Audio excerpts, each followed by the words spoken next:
morning, everybody. My name is Cristina da Milano, and I work for ECOM, which is a research center I'm going to introduce in a few minutes. First of all, I would like to underline the title of my presentation today, which is Lifelong Learning in Museums, a Strategic Approach Towards Sustainability.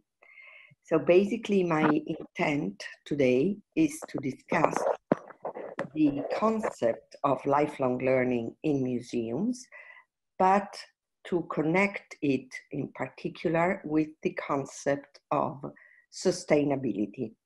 Sustainability, which in this sense is intended as an overall idea of sustainability and not just of sustainable development. And we will see these issues in details in a moment. Now, in order to better understand for you who I am and why I am discussing these issues, let me present myself briefly.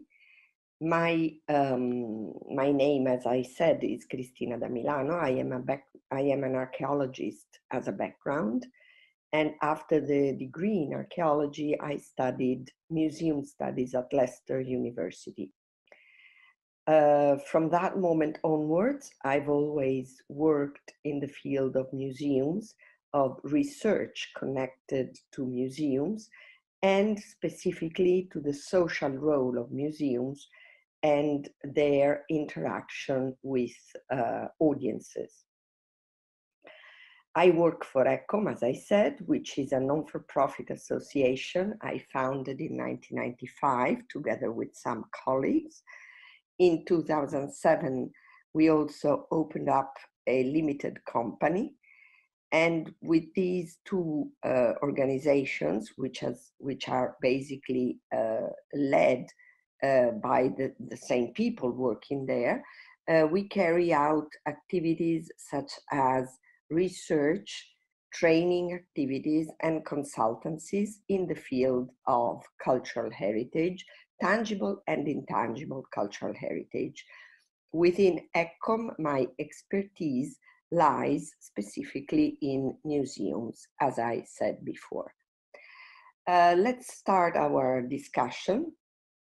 It will be focused at the beginning on some definition, just to give us the framework of the issues and the concepts that we are discussing. From these definitions, we will then go into more details of the ideas of lifelong learning and sustainability. And at the end of the presentation, I will also give you some practical insights in, regarding some projects and concrete activities which tried to embed and to turn into practice the principles that we are going to see together. Let's start with the definition of museums. The traditional and the running one is the one of 2007. And as we all know quite well, it states that a museum is a non-profit permanent institution in the service of society and its development, open to the public, which acquires, conserves, researches, communicates, and exhibits the tangible and intangible heritage of humanity and its environment for the purposes of education, study, and enjoyment. As you have probably noted, I have underlined in red a couple of very, very important strategic issues which are stated in this definition. The first one is the social role of museums, which is clearly affirmed in the second line. Museums are in the service of society and its development. The other aspect that I wish to underline is that of the purposes: education, study, enjoyment. This is to say that, as we all know, education is one of the core purposes of museums, but it is strictly related to the social mission of museums.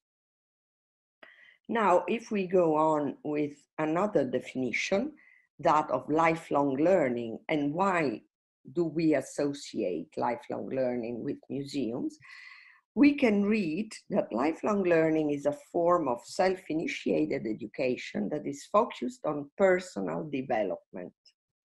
While there is no definition of lifelong learning in standard terms, it has generally been taken to refer to the learning that occurs outside of a formal educational system.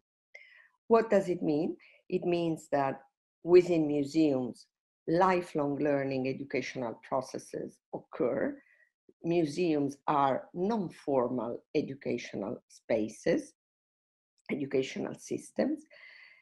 And if we go back to the previous definition, intended as an institution in the service of society and its development, and we go back to the lifelong learning definition, a form of self-initiated education focused on personal development, we do understand that the link here is quite clear. Lifelong education aims at personal development. Museums aim at social development, which means the development of all the people who live in society. Therefore, there is a very clear theoretical link between the two concepts, that of museum and that of lifelong learning. And the importance of lifelong learning in museums is also quite evident if we think that the ECOM definition refers to society as a whole, which means that education in museums does not occur only for schools, school children, although of course there is a privileged relationship between schools and museums, but education and educational processes take place with regard to every individual visiting a museum. Now, let's go on with our, let's say, analysis of some definition. As you probably know, there is at the moment the search for a new definition of museums within ECOM. And in 2019, a proposal for a new definition of what a museum is has been launched during the ECOM conference in Japan.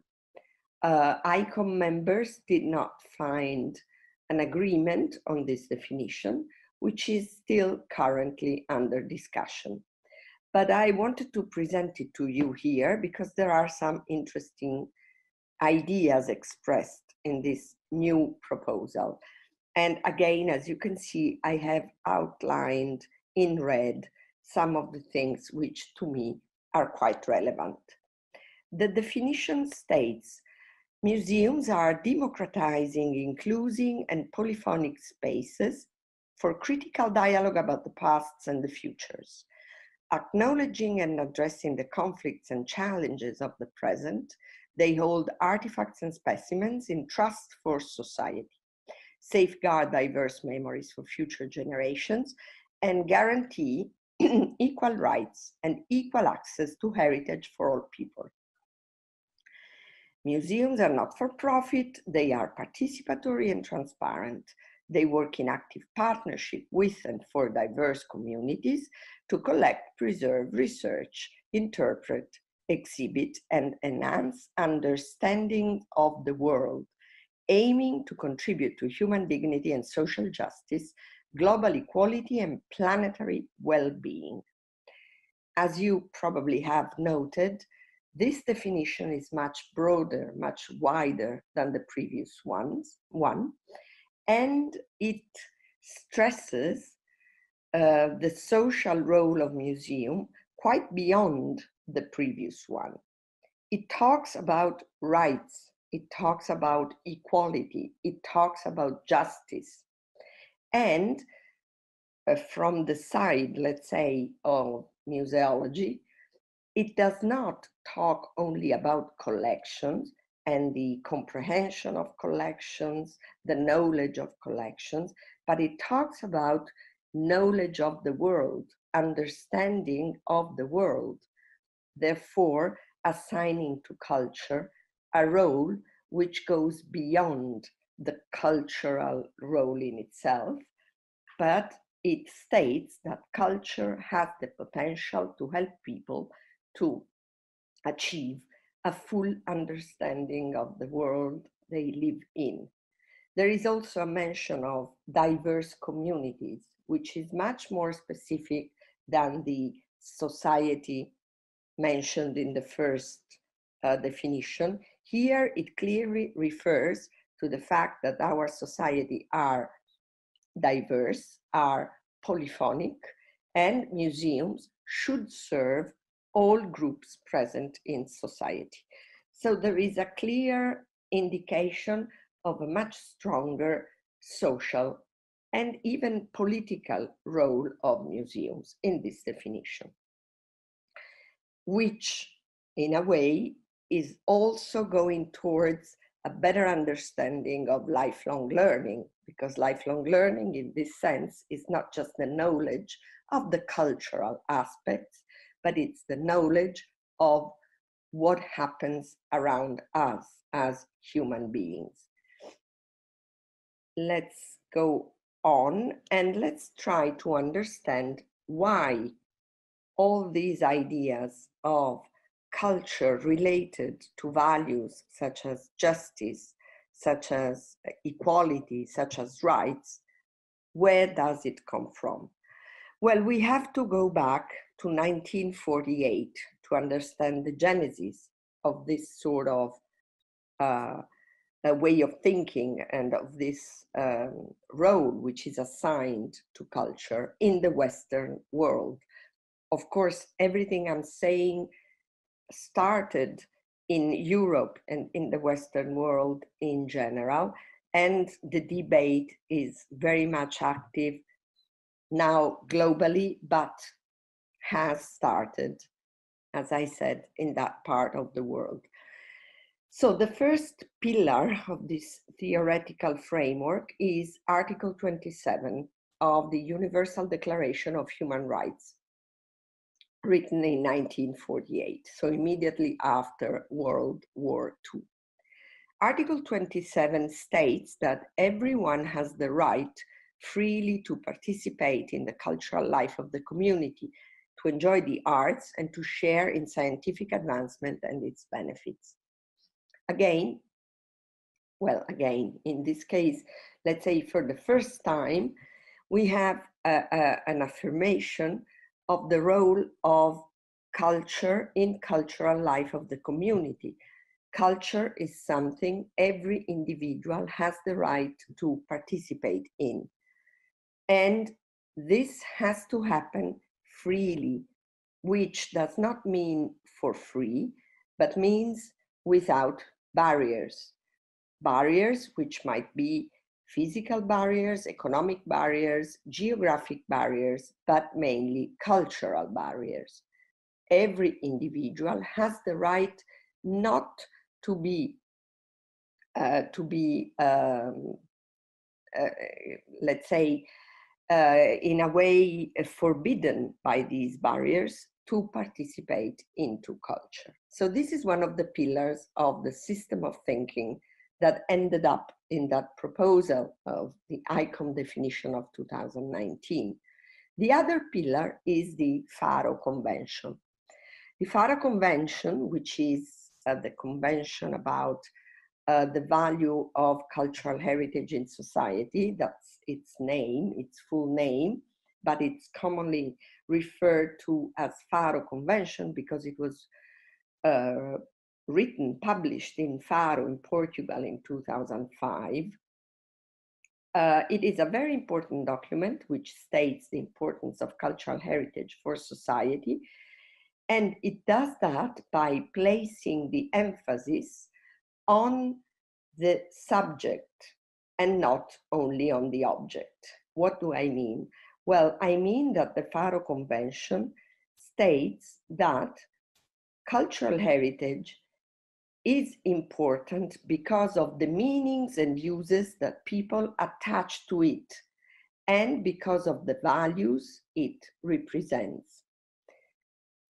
This means that the objects, tangible and intangible, which are part of cultural heritage, are of course important in themselves, per se, as we say, but their importance is increased and is enhanced by the meanings and the uses that people make of it.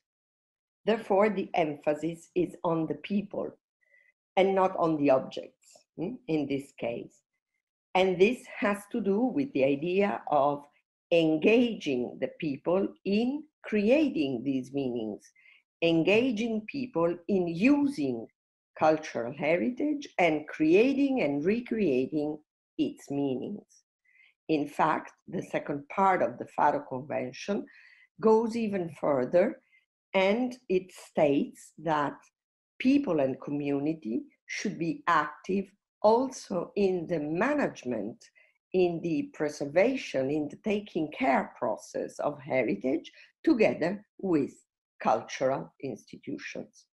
So it gives a great deal of importance to communities and to society, which in a way, it is perfectly linked to the idea of museums as organizations completely embedded in society and completely, let's say, part of society and linked to the communities through active partnerships. How do we connect this idea of culture, rights, justice, equality with the idea of sustainability? Well, as you probably know, in 2015, the United Nations published a list of sustainable development goals to be achieved by 2030. And these goals are embedded in the so-called Agenda 2030. These goals are aimed at giving to future generations a better world, a sustainable world, trying to overcome the big problems that we are facing today. It all started with environmental concerns, but it went further beyond environmental concerns, and it is actually tackling this Agenda 2030 global issues related to society. If we look at the 17 goals of the Agenda 2030, we can see that objective number 4 is about quality education, which should be guaranteed to all people in the world. And since we know that museums are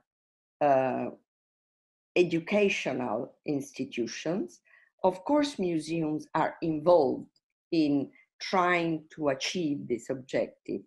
But furthermore, we have seen that museums are to be considered organizations fully embedded in society.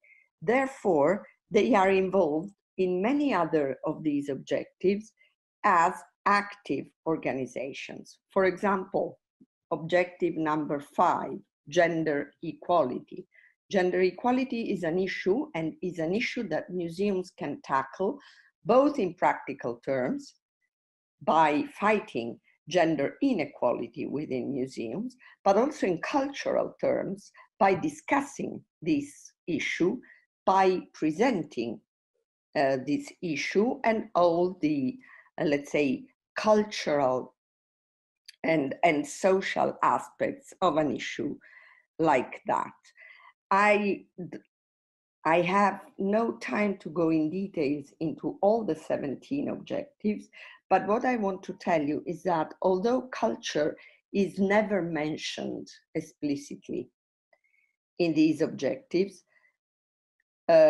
it is anyway a very clear transversal element of all of them, because all of them are related to culture, to a full understanding of the world we live in, which, as you might recall, is one of the statement of the powerful statement of the new definition of museums, of the proposal of for a new definition of museums as institutions which help people to better understand the world. So you see that these very ambitious goals are also calling museums into action. In fact, the role of culture within sustainability is emerging very, very clearly since 2015. Before that year, we mainly discussed about economic, social, and environmental sustainability. In 2015, a study was published, which was called Culture in, for, and as Sustainable Development, which is the first of a series of studies and documents stating that culture is a fundamental element of the concept of sustainability. And I want to make myself clear here. In many documents, you will find the expression sustainable development.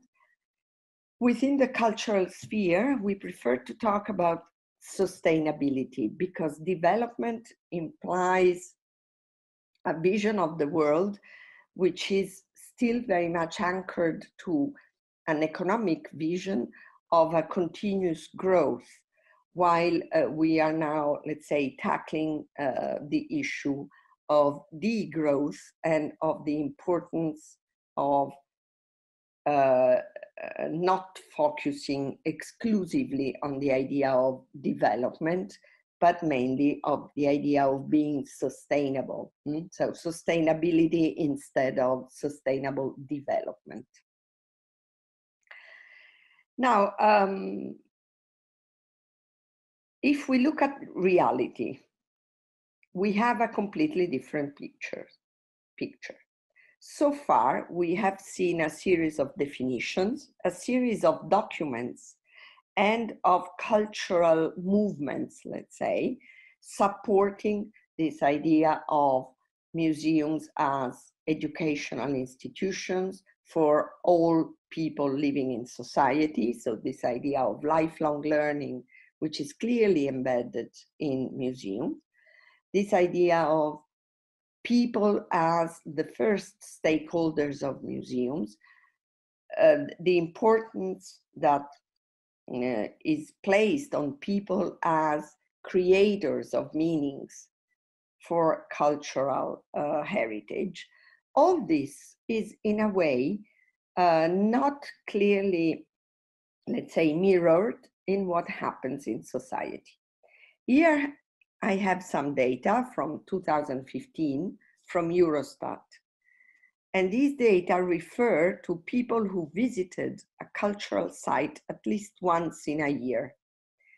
And it refers to people aged 16 and over. So it's not taking into consideration school children, because we know that school children are somehow forced to visit museums and cultural sites when they are within schools.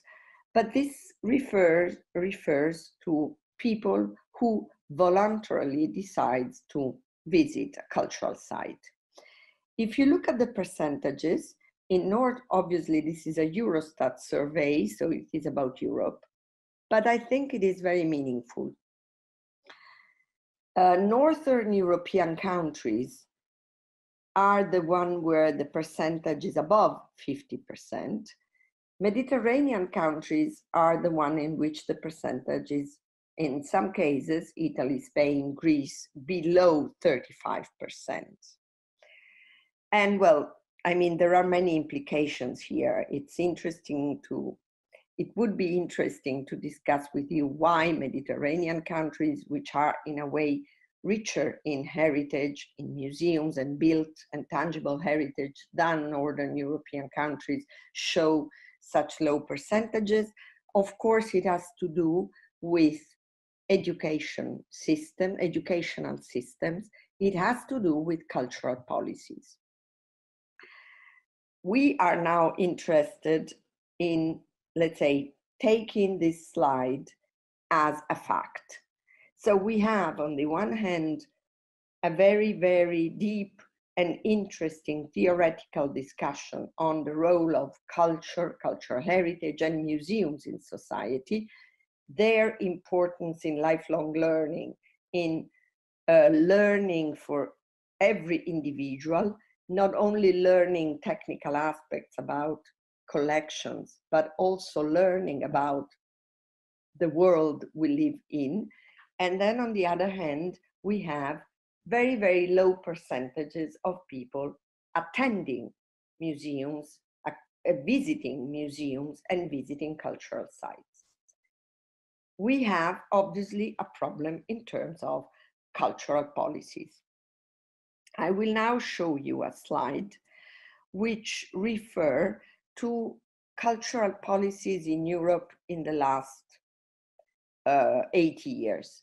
I will do a very brief, let's say, historical tour into these cultural policy models, just to let you know where we are going and what we are aiming at in order to, let's say, overcome this problem.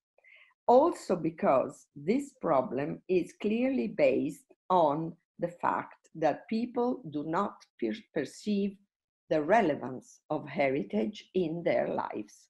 So despite all the things we said before, people do not perceive cultural heritage and museums as relevant for their life, as this slide clearly show. It is about motivations, why the same survey asked, why don't you visit museums? Why don't you go to the cinema? Why don't you attend performances? The answer were mainly a lack of interest. You see the orange part of the graph is lack of interest, which means lack of a perception of relevance. So how did we try and how are we trying to overcome this problem? First of all, we have to be aware that we live in a context in which museums, as many other cultural institutions, are facing challenges which end up in this problem of the perception of relevance. Societal changes, explosion of information, a vast choice of leisure pursuits, which means competition with other activities, digital opportunities, which might also be threats to a certain extent. All this leads us to this lack of perception of relevance. How are we trying to overcome the problem? As I said, I'm going to present you 4 models of cultural policies, of Western cultural policies, let's say. Let's start with the first one up right for me, which is the model of excellence based on the idea of people as followers. The model of excellence is the model which has been dominating in Europe and in the Western world for, since museums actually existed, and it's still very much present.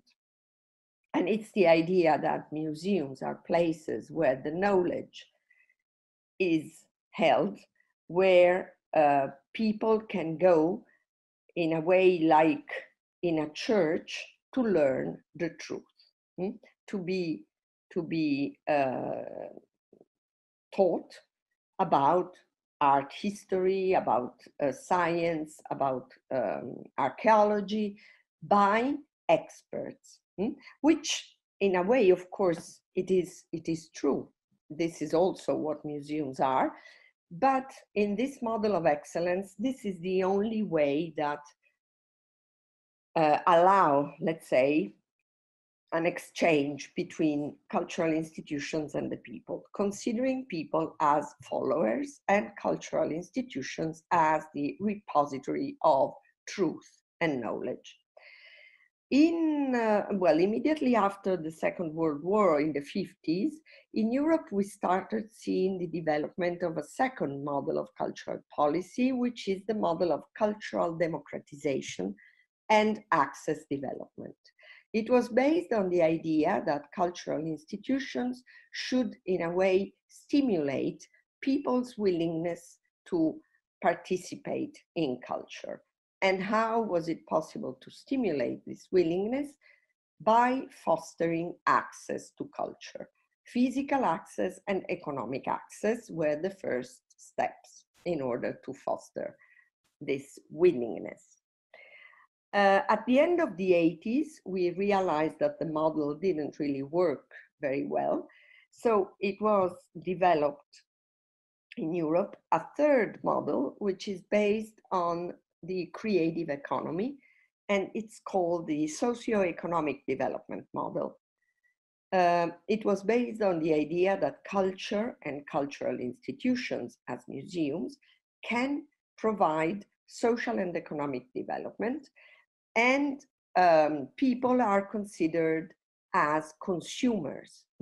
So by pushing this idea of cultural consumption, culture could become a trigger for social and economic development. This is still very much the case in many European and also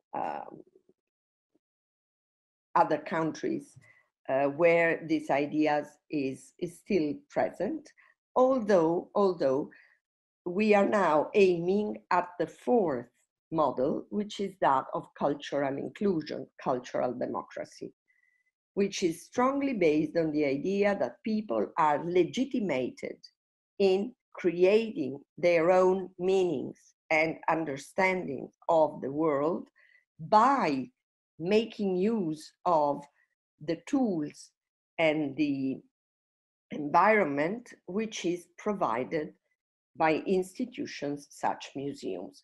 This fourth model, cultural inclusion, is very much linked to the TheFAO Convention. So the idea that people are themselves creating meanings. So they are embedded into educational programs, because of course the educational role of museum is not disappearing even in this model, but although they are embedded in an educational process, they are also active participants in this educational process and not just passive receivers of knowledge and education. Obviously, the four models are still alive in some cases altogether. So it's not so clear the difference between one and the other, even within the same country. They might, let's say, live together, as I said. The fourth one is the one which embeds all the theoretical issues that we discussed so far. It's based on the idea that when people visit a museum, people go there to have a full experience, which is a personal, social, and physical experience, which was what Falk and Dierking theorized in 1997 in this wonderful book, The Museum Experience, underlying the fact that the educational experience within a museum is also based on social aspects, physical aspects, because going to a museum is not like reading a book on our sofa. So there are other implications and not just the personal ones. And that in order to get a full experience, also an educational experience within a museum, people need to overcome physical, economic, geographic, and cultural barriers. So to have a real access to museums, to cultural institutions, to knowledge, and to an active educational process.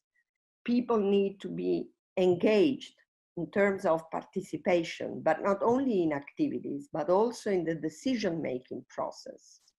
So in a way, deciding what they are going to see, to do, and to be involved in. And people need to be represented, which means that museums, which as you all know, are born as elitist institutions, need to open up their doors to all forms of culture which are represented in society, and need to be represented also within museums. Otherwise, we have this lack of perception of relevance that is one of the main problems that we are facing nowadays in museums. So access, participation, representation, which have now been gathered under the definition of audience development. In Europe, we have been dealing with this idea of audience development in the last 15 years. Audience development, as I said, encompasses the idea of access, participation, representation, is defined as a process to widen, strengthen, and diversify audiences. And it's all about inclusion and engagement. Please do not make the mistake of considering audience development as purely related to numbers, because this is not the case. Audience development is about engagement, is about creating a relationship with society. So it goes back to the definition of museums of 2019. It goes back to Article 27. It goes back to the TheFAO Convention and to the cultural policy model based on cultural democracy. As I said, to finish up, I am going to mention some projects which I've been leading as ECOM, and you will find information about these projects on the ECOM websites. But if you wish to know more about them, I'm very, very, let's say, happy to give you more information. These projects are all about connecting museums and society through lifelong learning processes, through informal learning processes. The first one is really a very, very paradigmatic project. It was called Diamond, and it was about storytelling, digital storytelling in museums, in scientific museums. It was about personal stories created by visitors after having engaged themselves with scientific museums for some months. The relationship between these group of people who were non-visitors, let's say, people who normally never visited museums, but after workshops about museums and their own engagement with museums, they produced personal stories about that. So Diamond was its title, and this is the publication which is available on ECOM's website, Story for Museums, Museums for Stories, which is, as I said, about digital storytelling as a tool to engage people in lifelong learning experiences in museums. Museum Mediators was about training people working in museums in order to be able to engage with diverse groups of society using different tools, such as, for example, digital storytelling. MCP Broker was about including other cultures in cultural institutions, not only in terms of representing other cultures from an artistic or cultural point of view, but also in engaging with other, with diversity in terms of staff, in terms of visitors, and so on. And Art Clicks was about training museums professionals in issues such as intercultural dialogue and lifelong learning processes open to diverse groups of society, but also in planning and creating projects in an interdisciplinary way.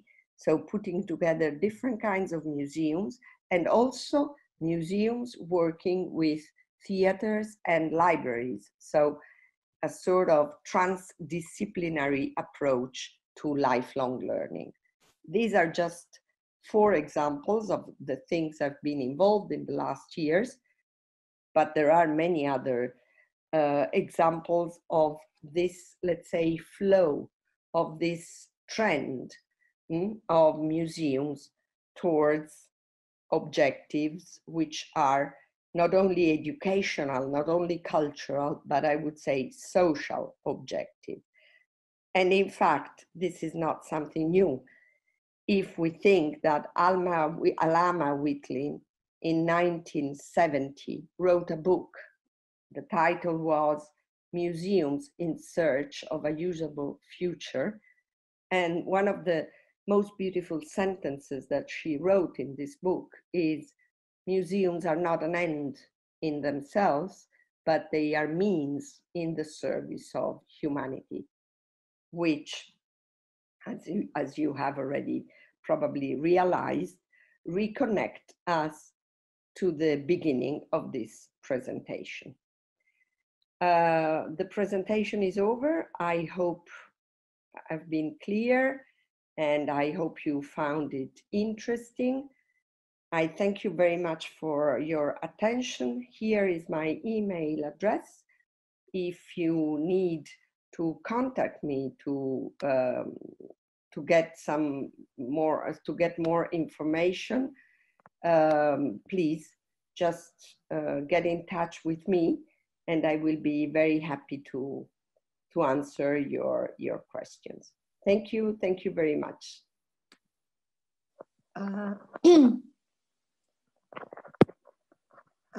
Коллеги, спасибо большое. Я понимаю, что в конце нашей конференции, наших вебинаров такой длинный доклад слушается уже с трудом, но то, что говорила Кристина, естественно, подтверждает актуальность всего, что мы обсуждали, и в темах, которые мы выбрали для наших секций, и, наверное, все вместе нас должно как бы немного поддерживать в развитии той деятельности, которой мы все занимаемся.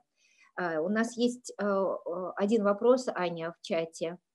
Yeah, hello, Christina, can you hear us? Thank you. Yes, I can hear you very well.